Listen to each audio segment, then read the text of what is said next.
आमच्या पक्षाचे जे वरिष्ठ MIM पक्षाचे पक्षी महाराष्ट्राचे जे अध्यक्ष आहेत मान्य अखिल मुंजेवार साहेब, काजी साहेब आणि इथं जमलेला तो पत्रकार समुदाय, सर्वात पहिला आपल्याला माझ्याकडून जय भीम जय भीम.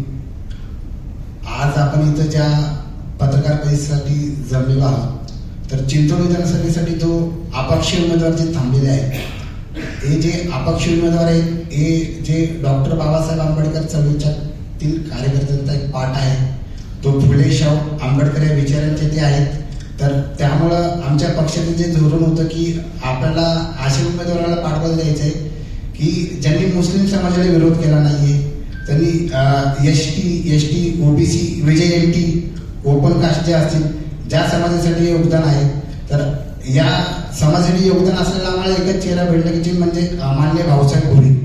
आणि आता जे उमेदवार थांबलेले आहेत जे म्हणजे उबाटाचे असतील किंवा महाविकास आघाडीचे असतील किंवा महायुतीचे असतील, या जो म्हणजे यांचा जो म्हणजे थोडक्यात सांगायचं म्हणजे की यांनी आतापर्यंत पिंपरी चिंचवड शहरामध्ये जे चिंचवड विधानसभा आहे, तर या चिंचवड विधानसभामध्ये जे उच्चभ्रू सोसायटी आहेत, तर उच्चभ्रू सोसायटीमध्ये यांनी पाण्याचे नियोजन याला करता आलेले नाहीये. आता जर आपण तिथली परिस्थिती पाहत असाल तर तिथं पाण्याची जी टँकर लॉबी आहे चिंचवड विधानसभेमध्ये ती खूप मोठ्या प्रमाणात वाढलेली आहे.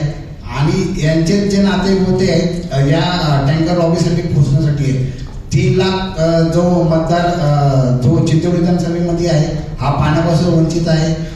या ज्या आजी जे आमदार होते यांनी चिंचवड विधानसभेसाठी पाणी सुद्धा आणलेलं नाहीये. आणि या ज्या आता जे उमेदवार आहेत यांनी कुठल्याही प्रकारे जो वंचित जो राहिला असतील, जसे महिलांवरती जे अत्याचार झाले असतील, बलात्कारचे प्रकरण असतील, पॉस्कोमधील पीडित लहान बाळाचे प्रकरण असतील, याच्यामध्ये जे सन्माननीय जे भाजपचे आणि राष्ट्रवादी गटाचे जे उमेदवार आहेत ते आतापर्यंत त्यांनी उतरलेले नाहीये. तुम्ही त्यांचा दाखवतो की त्यांनी कुठल्याही म्हणजे अन्याय पीडितग्रस्ताला त्यांनी न्याय मिळवून दिलेला आहे.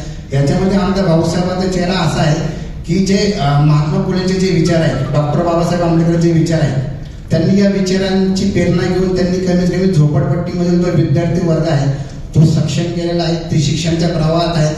आत्ताच काल परवा जे उत्तर प्रदेशहून जे योगी महाराज आले होते की त्यांनी एक घोषणा केलेली आहे की अगर म्हणजे तुम्ही जर एकत्र येऊन जर हरला नाही किंवा एकत्र आला नाही, म्हणजे थोडक्यात सांगायचं म्हणजे की त्यांची जी भाषा होती ही साधू जे असतात त्यांच्यामध्ये मुळामध्ये हा मतभेद म्हणजे नसायला असो.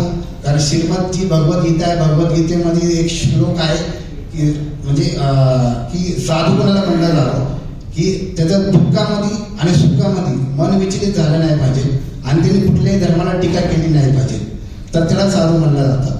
तर या जे त्यांनी जी घोषणा केलेली आहे की तर तुम्ही एकत्र नाही आला तर तुम्ही कापले जाल, की त्यांना एकच सांगतो की या छत्रपती शिवाजी महाराजांचे राज्य आहे, इथं डॉक्टर बाबासाहेब आंबेडकरांची राज्यघटना आहे, महात्मा फुलेंचे विचार आहेत.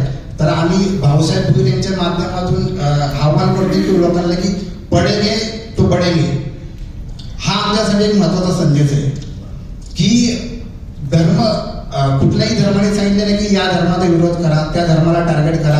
आज जो मुस्लिम समाज आहे, मुस्लिम समाजाला मी आव्हान करतो बाबासाहेब आंबेडकर चळवळीचा कार्यकर्ता म्हणून की हा जी तुमची ताकद आहे ही पूर्ण ताकद भाऊसाहेबांच्या मागं राहिली पाहिजे आणि यांना जास्तीत जास्त प्रमाणात वोटिंग कसं झालं पाहिजे याच्यावर आपण काम केलं पाहिजे. यासाठी सर आम्ही आमची टीम सज्ज केलेली आहे. आणि अजून एक गोष्ट सांगायची म्हणजे की जो चिंचवड विधानसभामध्ये गुन्हेगारी प्रमाण